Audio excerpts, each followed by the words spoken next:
One day, I realized that my gaming backlog was so huge that I estimated it would take me 5 years to finish it. 5 years is a long time. You could get a medical degree in 5 years. I was 38 years old back then, so I realized I had to make a choice to play my backlog or miss out in my lifetime. I have been playing my gaming backlog for the last 2 years, and I think I still have 4 more years to go. So far, the experience has been great, so I wanted to share this with you. I decided to play my backlog in generational order, like if I was traveling back in time and re-experiencing console releases. I wrote my backlog into a text document so that I knew which games I needed to play. It was easy to list the physical games and Steam games. However, it was harder to track down my digital games, especially those free games from the PlayStation Plus membership that I used to be subscribed to.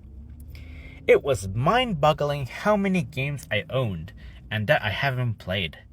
Just for the PlayStation 3 alone, I had around 60 hard copy discs that I haven't played. Playing all these games are out of the question, so I had to carefully pick which games I wanted to play in order to keep the experience fun. In 2022, I started my backlog journey by beating Castlevania 1 for the Nintendo Entertainment System. I apologize that I don't have any footage of my gameplay, because I only started recording my gameplay midway into 2024. Let's say that the game kicked my butt, especially because I refused to use save states. Thankfully, I watched a tutorial from the YouTube channel called You Can Beat Video Games. After beating Castlevania, I tried Earthbound Beginnings and Simon's Quest. But they weren't for me, so I decided to move to the next generation. As a kid, I played the heck out of the 4th generation. I counted that I've played 57 games from the Super Nintendo and 37 for the Game Boy. As a result, I didn't have any backlog left for this generation, so I essentially skipped this generation and went to the 5th generation of consoles. Thankfully, I had plenty of games to play in the 5th generation, so I had to pick and choose. I chose Final Fantasy IX, Suikoden 2, and Grandia 1. Playing them was a heap of fun. Both Final Fantasy IX and Suikoden 2 were masterpieces. Grandia 1 wasn't as well-rounded, but it was charming, and I didn't have any regrets playing it. As you can guess from my titles, I'm a huge RPG fan. I do love other games, but if I wanted to finish my backlog in 5 years, I can't get sidetracked too much by other games. That's a sacrifice you need to make if your backlog is too huge. After playing 4 retro games with a resolution of 240p in a row, I was ready to upgrade my resolution by going to the 6th generation of consoles. Because I had already played my entire backlog of Sega Dreamcast as a kid, I focused on the PlayStation 2, which is considered by many to be the greatest gaming console of all time.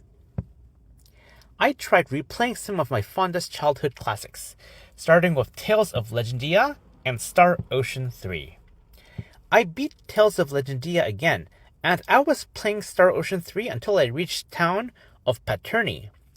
That's when I realized it would be better to spend more time playing games I haven't beaten yet, so I dropped the game, and I tried Dark Cloud 1, which I played in my teenage years but I could never beat the first dungeon.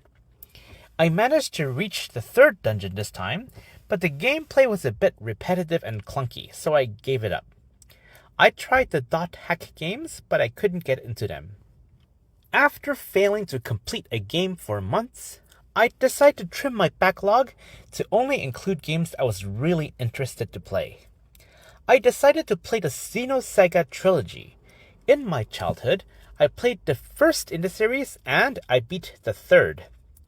Xenosaga 3 remains one of the best games I've played, so I was eager to beat the trilogy from beginning to end. I managed to beat all 3 games in order. Those games were really amazing. The graphics and world building were over the roof, and the cutscenes were spectacular. The gameplay was balanced and just right. I played the entire series on my Google Pixel 7, which I got for Black Friday in 2023.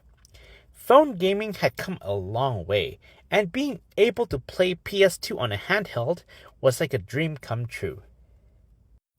With the PlayStation 2's library being as massive as it is, I had the choice between continuing to play it for another year or cheat a little and move forward a generation temporarily. I decided to cheat, so I went to the 7th generation, which happens to be my favorite generation. In my opinion, the 7th generation had enough resolution and power to do almost everything, including mature online gameplay. But it was retro enough to dodge all the DLC madness in modern gaming. I beat Lost Dimension for the PlayStation 3, then Ark Rise Fantasia for the Nintendo Wii. It was around this time when I started to record all my gameplay on YouTube, so from this point on, I had a solid public record of my gaming sessions. Actually, why spoil the fun when you can check out my post history to see what I played? Before Christmas, I'll probably move back to the PlayStation 2 backlog to finish it for good. Anyways, what did I learn from my experience so far in the last 2 years? The first thing I learned was that sticking to a particular console generation for a long time actually let me relive a console generation in a way I wasn't able to do by playing just one game at a time. Being able to experience generational leaps again was satisfying. Today, it's hard to get excited and blown away by 480p graphics in the same way as in 1999. But by sticking to 240p for a long time, I actually got my mind blown all over again by 480p graphics. The Xenosaga trilogy might look horrible by today's standards despite its masterful technical rendering and artistic achievements. But if you spent the last half a year playing PlayStation 1 games, the Xenosaga trilogy will actually look impressive, as it should. Context matters, and reliving the history brings back context. Another thing I learned was that consoles don't last forever. They eventually break due to age and wear and tear.